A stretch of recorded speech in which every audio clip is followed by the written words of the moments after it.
Bonsoir à toutes et à tous et bienvenue à cette principale édition de la soirée. Voici les titres. 65,80% pour Macky Sall, 34,20% pour Maître Abdoulaye Wade. La Cour d'appel de Dakar a proclamé cet après-midi les résultats provisoires du second tour de la présidentielle. Réaction des deux camps dans ce journal. Satisfaction, c'est le sentiment de l'ensemble des missions d'observation électorale. 48 heures après le second tour, elles livrent toutes leurs conclusions. C'est le cas de l'Union africaine, de l'Union européenne, du GERDES et de la société civile africaine, entre autres. La Cour d'appel de Dakar a proclamé cet après-midi les résultats provisoires du second tour de la présidentielle. C'est un plébiscite pour Macky Sall qui arrive en tête avec 65,80%. Le président sortant, lui, est crédité de 34,20% des votes. Aboubakry Kane. À la salle 4 du palais de justice de Dakar, 14h30, heure indiquée pour la proclamation des résultats provisoires du second tour, la presse nationale comme étrangère a déjà investi les lieux. Le dispositif est en place, les représentants des deux candidats en lice sont aussi présents. L'attente n'aura pas été longue. Vers les coups de 15h, le président de la Cour d'appel de Dakar fait son entrée. Les derniers micros sont posés. Silence de cathédrale. Demba Kandji peut alors donner les résultats. Nombre d'électeurs inscrits 5 301 648. Nombre de votants 2 915 893. Nombre de bulletins nuls 14 093. Nombre de suffrages valablement exprimés 2 901 800. Ont obtenu Abdoulaye Wade 992 556, soit 34,20%.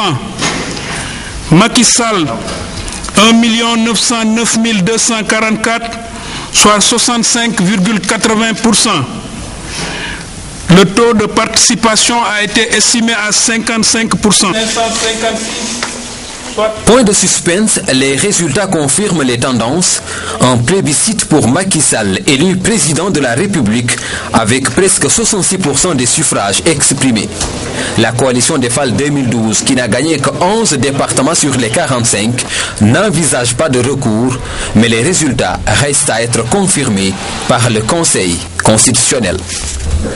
Aboubakry Kane, vous l'avez dit, avec un score de plus de 65%, Macky Sall est donc élu président de la République, ce dont se félicite le camp de la coalition Benno Bokk Yakaar. Pour la coalition FAL 2012, c'est une déception et toutes les deux parties regardent déjà en direction des législatives. Voici maintenant les réactions de Oumar Sarr et Mbaye Ndiaye. Nous espérions que, bien sûr, qu'avec le taux d'abstention, notamment, nous allions pouvoir, élever le niveau de participation au niveau de ces élections-là. Et nous allions pouvoir, en quelque sorte, inverser, le report des voix de l'opposition. Nous n'avons pas pu le faire. Nous avons seulement levé en partie le niveau, de vote, mais nous n'avons pas pu véritablement inverser. Bon, donc je peux considérer que nous sommes dessus, mais c'est la démocratie. Et au terme de ces résultats, dans quel état d'esprit allez-vous justement engager les législatives? Vous savez, nous sommes le premier parti déjà. Bon, vous savez, je vous rappelle, au premier tour, quand même, nous avions à peu près ces taux-là de l'ordre de 35%. Et M. Macky Sall avait 26% des voix. Et donc, c'est cumulé que l'opposition a fait 65% des voix. Et c'est ce que maintenant, ils viennent de faire. Nous sommes donc de très loin le premier parti. Bon, le jeu démocratique a fait que nous ne sommes pas élus. Parce que nous sommes scrutés à deux tours, mais nous sommes le premier parti, donc nous allons nous organiser, nous allons rectifier certaines faiblesses et nous allons nous présenter et notre objectif est de gagner les législatives. La lecture, c'est que je pense que c'est un plébiscite, un raz-de-marée qui traduit l'espoir d'un peuple placé en un de ses fils, le président Macky Sall, mais ça appelle à des responsabilités. Mais je pense que nous sommes prêts, je suis sûr que nous sommes prêts, à travers le programme en bandoulière que nous avons présenté au peuple, le programme du président Macky Sall, et l'ensemble des dispositions telles que le résultat des assises nationales et toute la réorientation nécessaire de ce qui se faisait jusqu'ici pour une espèce d'inversion de l'ordre des priorités, agir très rapidement pour trouver des solutions, mais dans des attitudes d'implication inclusive de l'ensemble des acteurs. C'est ça qui va être la ligne, certainement la ligne d'action du président de la République. Et il y a eu un report systématique des voix de l'opposition sur celle de Macky Sall. Est-ce une motivation supplémentaire pour aller ensemble aux législatives? Même s'il n'y avait pas effectivement cette lecture de ce rapport-là, le président Macky Sall est un homme qui est prêt à partager le pouvoir avec les siens et avec tous ceux qui s'entendent avec lui pour travailler ensemble à la réponse des attentes des populations sénégalaises. Donc, il ira le plus loin possible avec la coalition Benno Bokk Yakaar, en particulier dans la gestion du Parlement. Et oui, de ce côté-là également, il y a un vaste mouvement en cours pour essayer de trouver les moyens d'être ensemble. Et je vous donne à présent lecture de ces messages de félicitations adressés au président élu de la République du Sénégal. D'abord, celui qui nous vient de la Tunisie. Son Excellence, M. Macky Sall, président élu de la République du Sénégal. Votre brillante réussite aux élections présidentielles qui se sont déroulées dans la transparence et l'intégrité de votre pays frère m'offre l'agréable occasion de vous adresser en mon nom personnel et au nom du gouvernement et du peuple tunisien, mais très sincères et chaleureuses félicitations. Le déroulement serein de ces élections dénote la maturité politique du peuple sénégalais frère qui a participé activement et positivement à la consécration de la démocratie et de l'alternance pacifique au pouvoir. Je vous présente également mes vœux les plus ardents de plein succès dans l'exercice de vos nouvelles et éminentes fonctions, tout en vous réitérant notre ferme volonté d'œuvrer de concert avec vous au renforcement des liens de fraternité et au raffermissement des relations de coopération qui unissent nos deux pays frères au service du bien-être de notre continent africain. Votre frère Mohamed Monsef Marzouki, président de la République de Tunisie. Encore une autre lettre de félicitations, celle-ci nous vient de la République algérienne démocratique et populaire. Son Excellence Macky Sall, président élu de la République du Sénégal. Monsieur Macky Sall et chers frères, je tiens à vous présenter mes chaleureuses félicitations à l'occasion de votre élection. Je suis certain que votre riche expérience politique vous permettra de guider le peuple sénégalais vers l'accomplissement de ses aspirations pour davantage de progrès économique et social et de prospérité. Je me réjouis de la qualité des relations d'amitié et de fraternité qui existent entre nos deux pays et vous assure de mon entière disponibilité à œuvrer de concert avec vous pour le renforcement. Je vous prie d'agréer, chers frères, l'assurance de ma haute et fraternelle considération, signé Abdelaziz Bouteflika. Enfin, cette autre lettre de félicitations qui nous vient de la Guinée équatoriale à son Excellence Macky Sall, président élu de la République du Sénégal. Cher Monsieur le Président et chers frères, c'est avec une immense satisfaction que nous avons suivi cet heureux et remarquable événement. Ainsi, j'ai l'honneur d'exprimer à votre Excellence les chaleureuses et ferventes félicitations du peuple de la République de Guinée équatoriale, de son gouvernement et des miennes personnelles pour avoir été digne de la confiance de la majorité du peuple sénégalais. En effet, cette grande victoire électorale ayant été obtenue grâce aux élections générales de votre pays se positionne incontestablement pour votre Excellence à la tête de l'histoire de cette grande nation pour laquelle la République de Guinée équatoriale maintient d'excellentes relations d'amitié et de coopération afin de promouvoir le bien-être, le maintien de la paix et le progrès de nos deux peuples frères. Veuillez agréer, Monsieur le Président et chers frères, les assurances de ma très haute et fraternelle considération, signée Obiangema Bazoko, président de la République de Guinée équatoriale. Je vous le disais donc en titre, les observateurs observateurs de l'Union africaine ont félicité le peuple sénégalais qui, disent-ils, a fortement contribué à l'avancée de la démocratie dans le continent. Face à la presse nationale et internationale, le chef de la mission, Olusegun Obasanjo, a tenu à saluer la maturité de la classe politique sénégalaise et c'est un compte-rendu signé par Bonakia. Devant la presse nationale et internationale, le chef de la mission d'observation de l'Union africaine fait état du bon déroulement du scrutin du 25 mars dernier. Aucun incident majeur n'a été relevé. Le climat de paix et de tranquillité a été particulièrement salué. Oui, juste avant l'élection proprement dite, nous avons remarqué que la situation et l'atmosphère s'est améliorée par rapport au premier tour. Il n'y a pas eu de cas de violence qui serait à nature de détourner les élections ou d'entraver le bon déroulement des élections. Les observateurs de l'Union africaine ont aussi adressé leurs félicitations au président sortant, Maître Abdoulaye Wade, pour son sens élevé de la responsabilité et au peuple sénégalais qui vient de prouver au reste du monde qu'en Afrique, il est bien possible d'organiser des élections libres, transparentes et sans violence. The victory belongs to all the people of.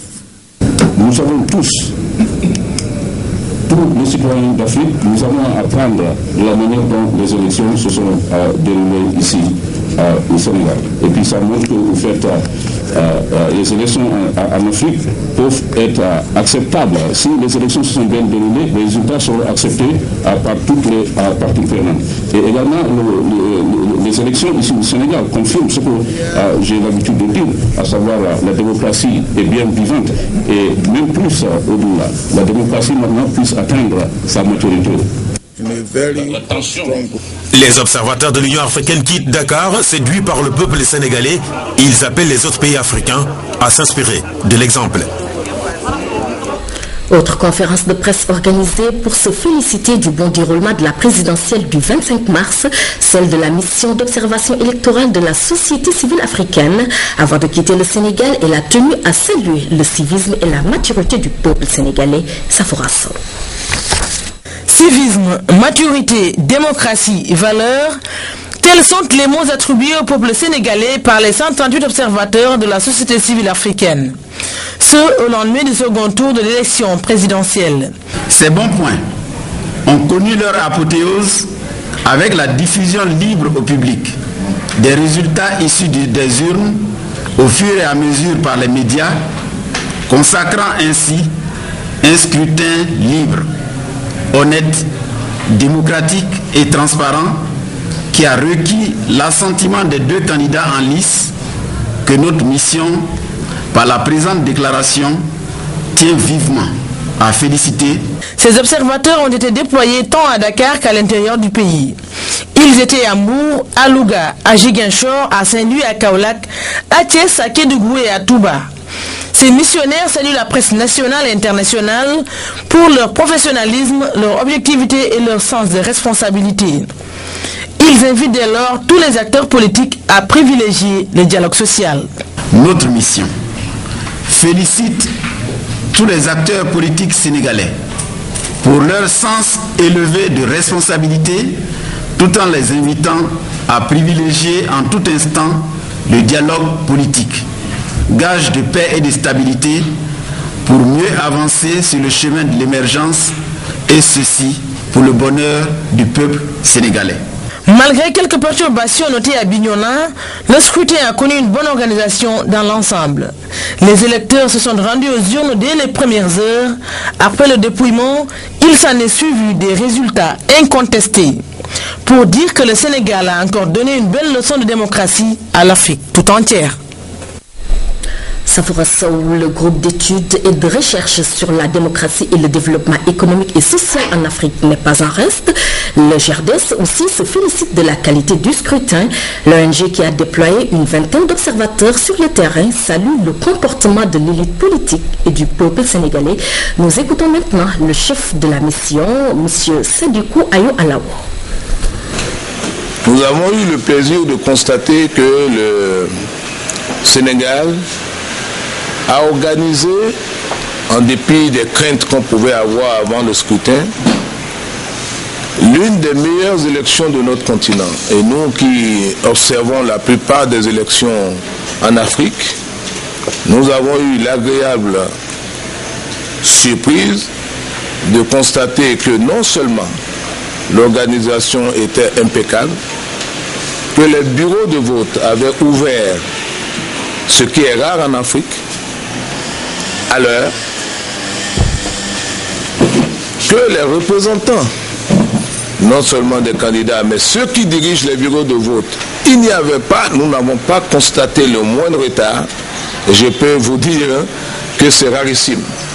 Et si l'on ajoute à tout cela la promptitude des protagonistes à accepter ou à indiquer leur disponibilité pour accepter le résultat des élections, je peux dire nous pouvons tirer un grand chapeau et remercier le peuple sénégalais. C'est un exemple, un bon exemple qu'il faut faire connaître à tous ceux qui s'intéressent aux élections et à tous les peuples du continent. L'élection présidentielle a vécu, l'heure est aux recommandations et aux observations. En attendant le rapport final prévu en mai, c'est le chef de la mission d'observation de l'Union européenne qui le dit. Kees Berman a tenu ce matin une conférence de presse suivie par notre reporter Amsa Toussé. Ils étaient 90 observateurs répartis dans les 45 départements que compte le Sénégal. Ils sont venus appuyer, suivre le déroulement des opérations de vote, mais surtout observer. Et si nous avons pu observer une chose, c'est que la démocratie sénégalaise est non seulement bien vivante, elle est tout simplement en bonne santé. La démocratie est en bonne santé au Sénégal, mais il a fallu 2 tours et 35 jours de campagne pour connaître le nouveau président des Sénégalais. Une campagne, un vote qui n'ont pas toujours été roses, car on a tout de même noté quelques défaillances. La mission déplore que nous avons, le jour du scrutin, directement observé des cas d'achat de cartes d'électeurs.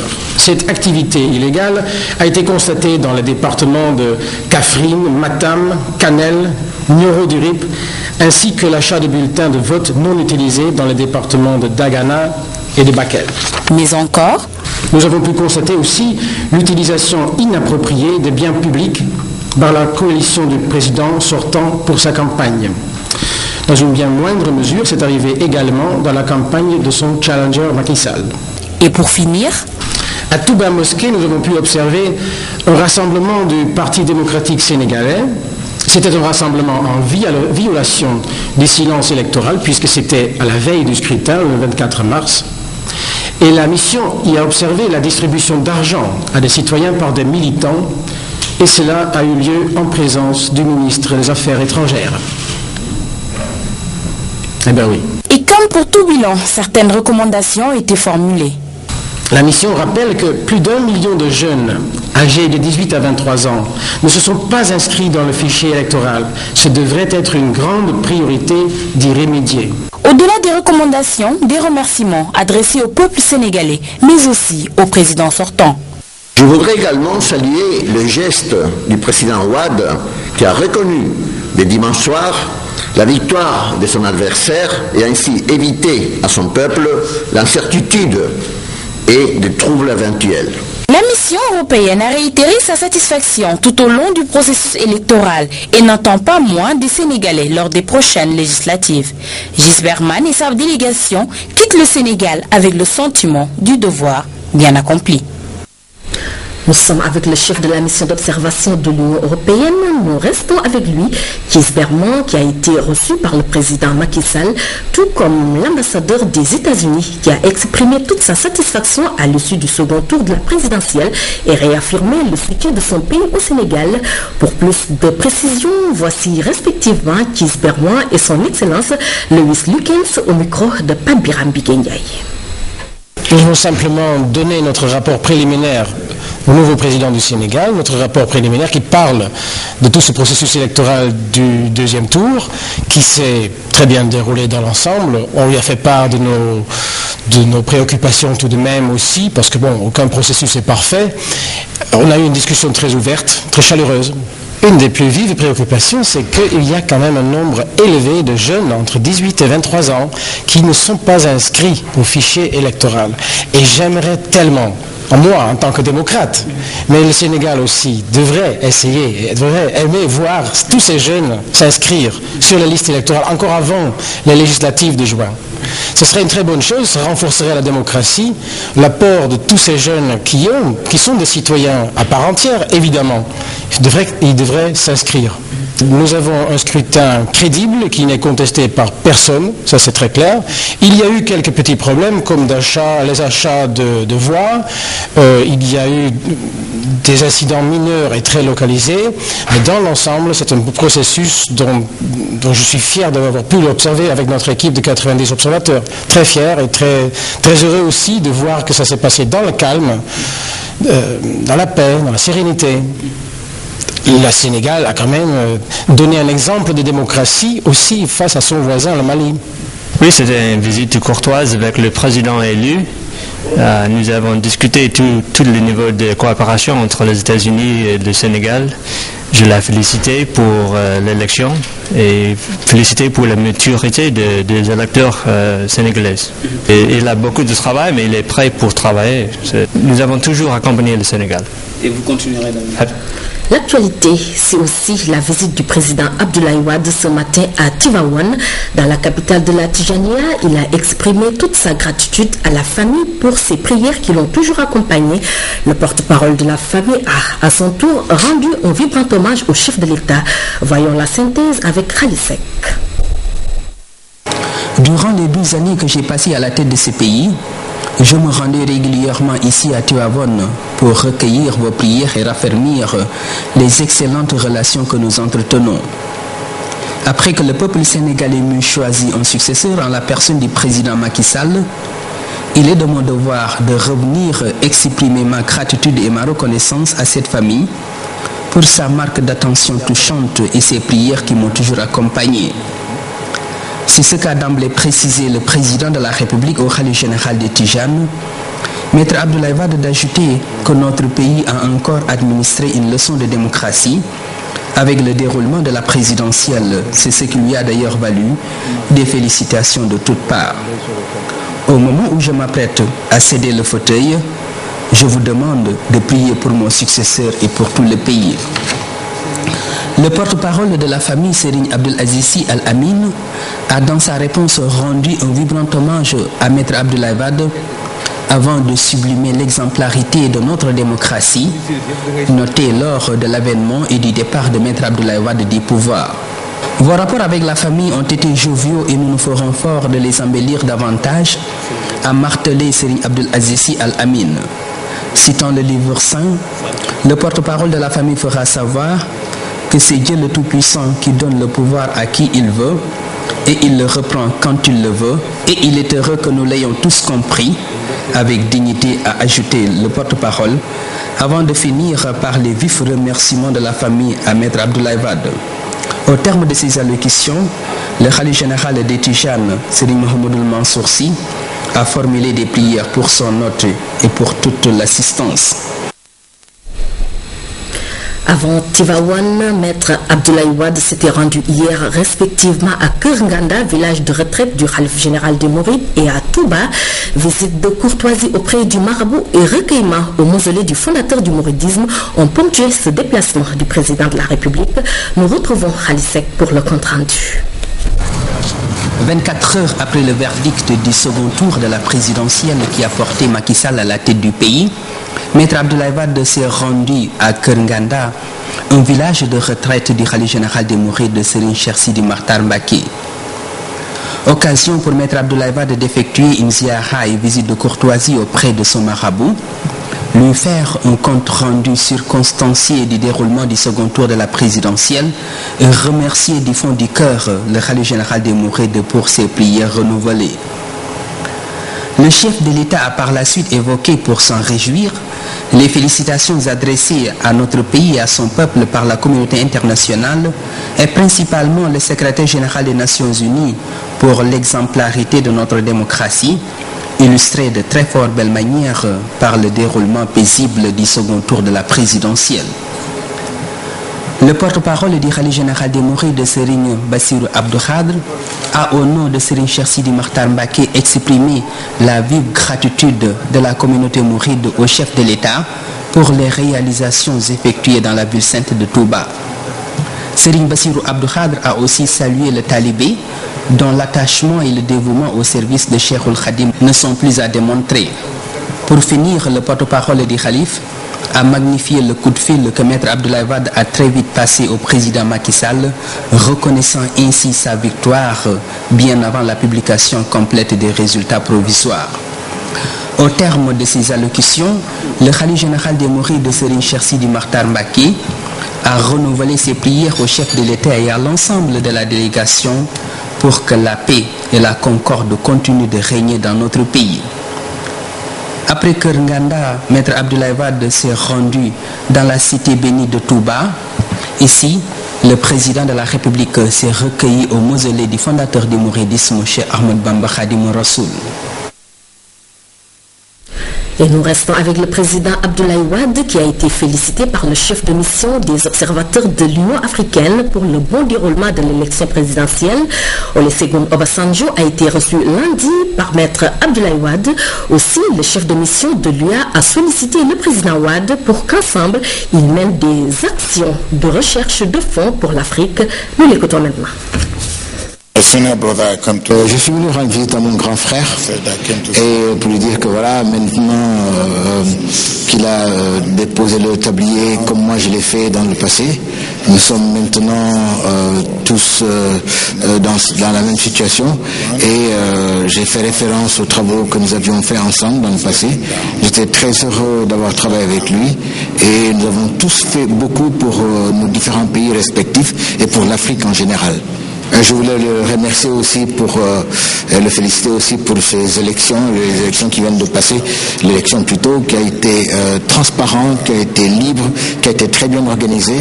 Et je voudrais étendre ces félicitations à toutes les institutions qui ont participé à toutes ces actions, qui ont rendu ces élections possibles. Troisièmement, je voudrais le féliciter pour le geste exemplaire qu'il a fait hier, qui a montré sa grandeur en tant que chef d'État, en tant qu'homme d'État, en ayant appelé son successeur, en le félicitant. Et je crois que ça, c'était une action noble, une action de très grande valeur. Et je le félicite pour ce qu'il a fait.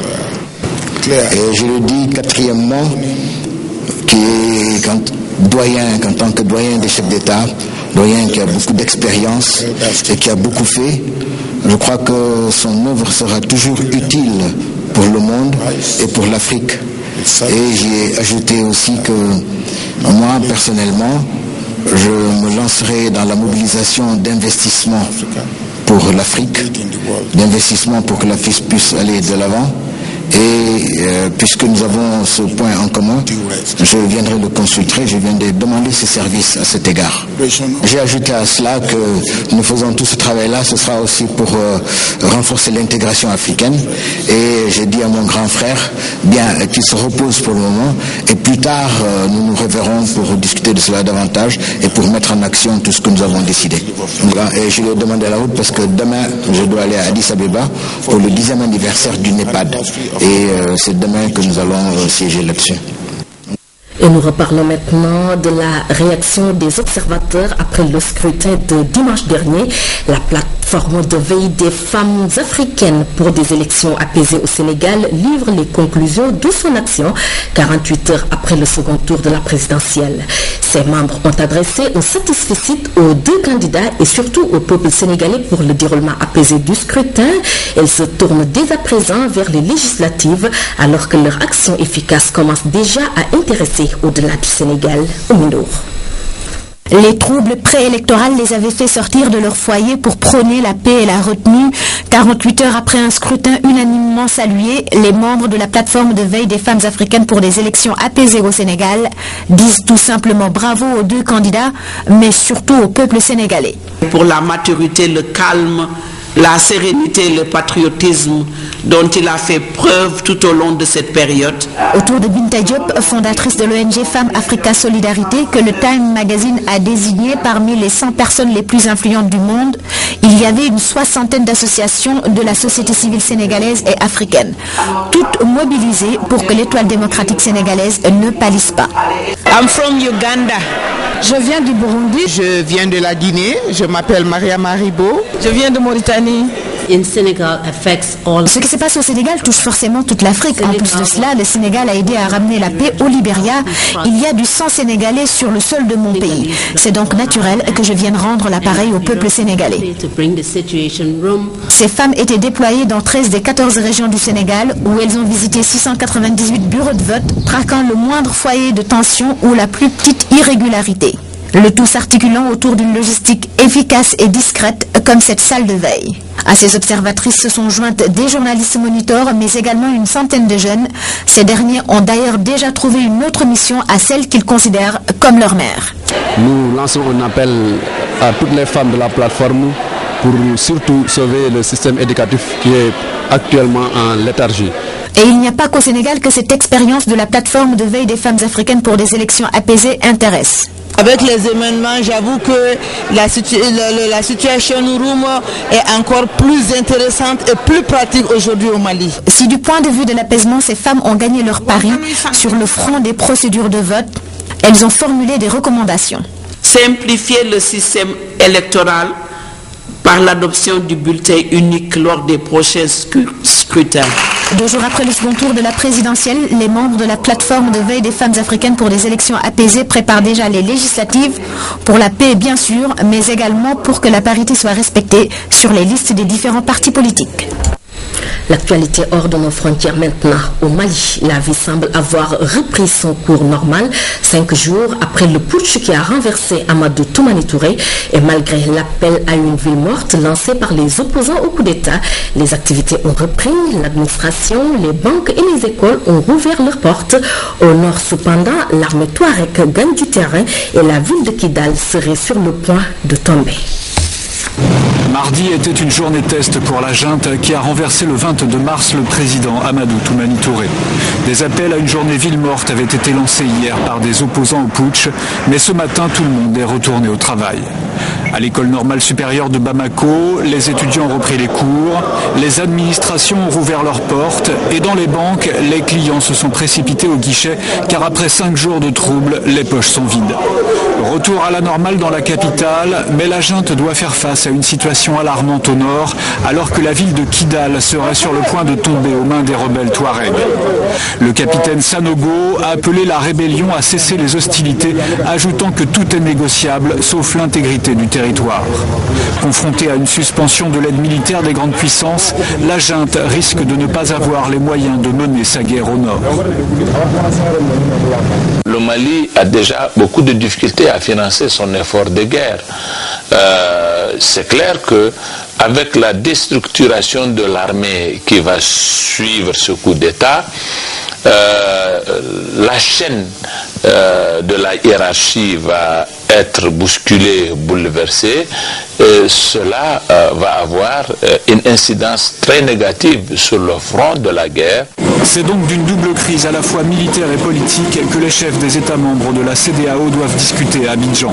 Pour le président béninois arrivé hier soir, les choses sont claires. Amadou Toumani Touré reste le président du Mali. Il faut absolument qu'au Mali, nous puissions,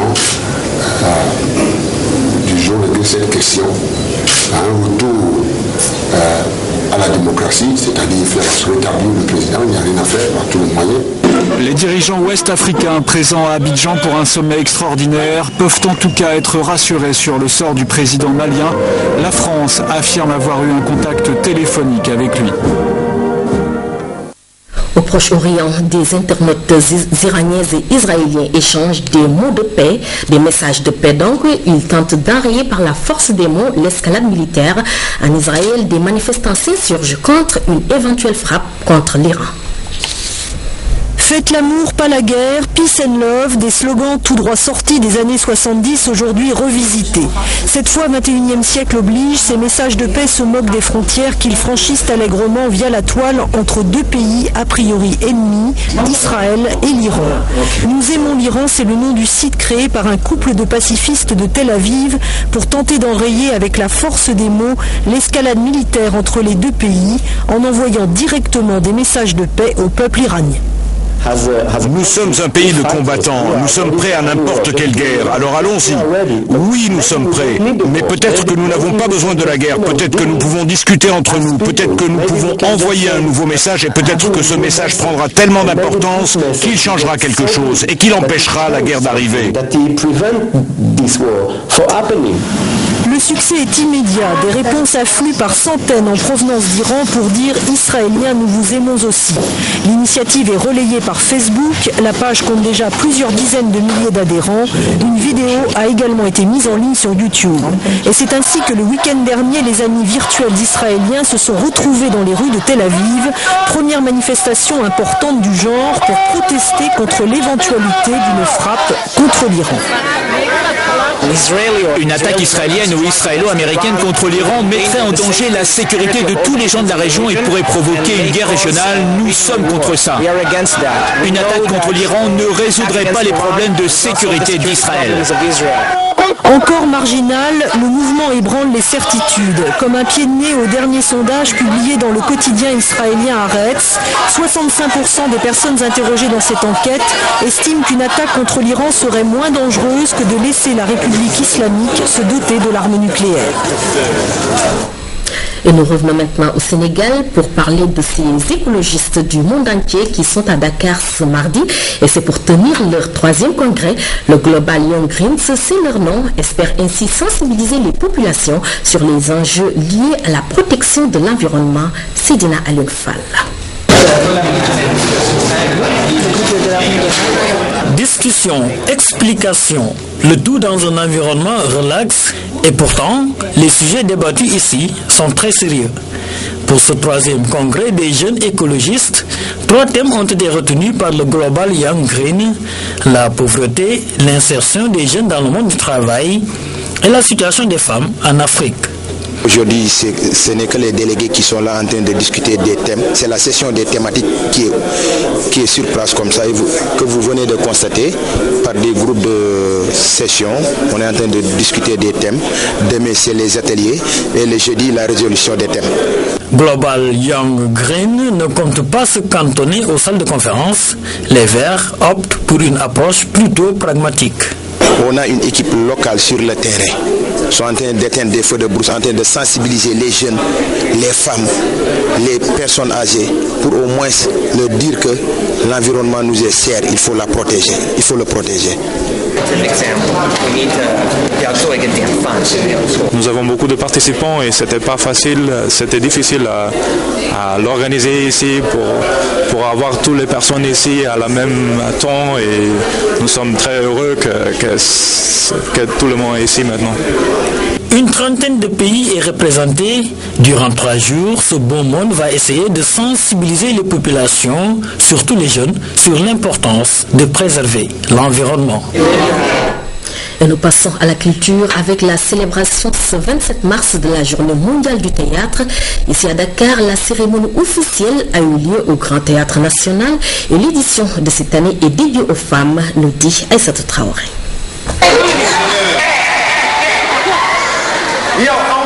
La journée internationale du théâtre a été célébrée avec faste au Grand Théâtre National.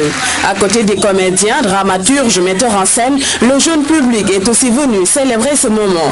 Je crois qu'au regard de la configuration sociale alarmante du comédien d'hier et d'aujourd'hui, force est de reconnaître, de constater qu'au théâtre, tous les jeux se ressemblent. Tous les jours se ressemblent. Mais hélas, ces jours, ces jeux sont les laissés pour compte de la République. malgré les belles scénographies. Pour ce cinquantenaire de la Journée mondiale du théâtre, le message international de l'UNESCO invite artistes et acteurs évoluant dans le 4e art à plus de recherche et de rigueur dans le travail. J'adresserai donc mes brèves remarques à mes compagnons artistes de théâtre, mes pairs et mes camarades, qu'ils nous aident à refléter la question de ce que signifie être humain. Et que cette réflexion soit guidée par le cœur, la sincérité, la candeur et la grâce. Les artistes comédiens issus du théâtre d'élite, du théâtre populaire ou du théâtre forum se sont succédés sur scène au grand bonheur du public multigénérationnel. Tout ce que voulaient les jeunes, c'était de se faire entendre, riposter, faire valoir le droit de sur la loi du talion.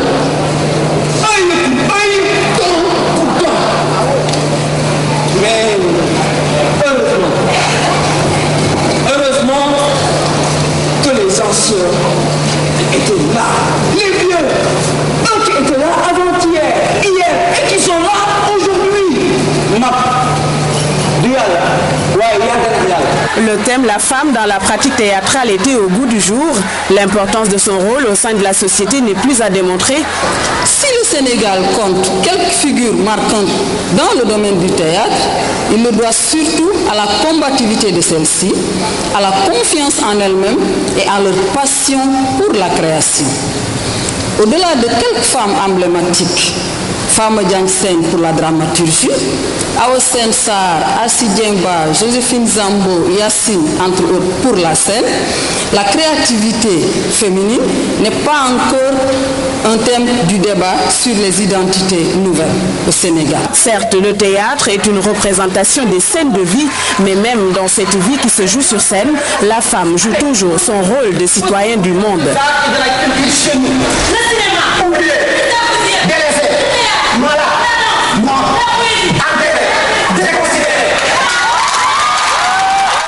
Et voilà qui met fin à cette édition. Merci de l'avoir suivi. Prochain rendez-vous avec l'information sera aux environs de 23h30 avec Ibrahim Mboup.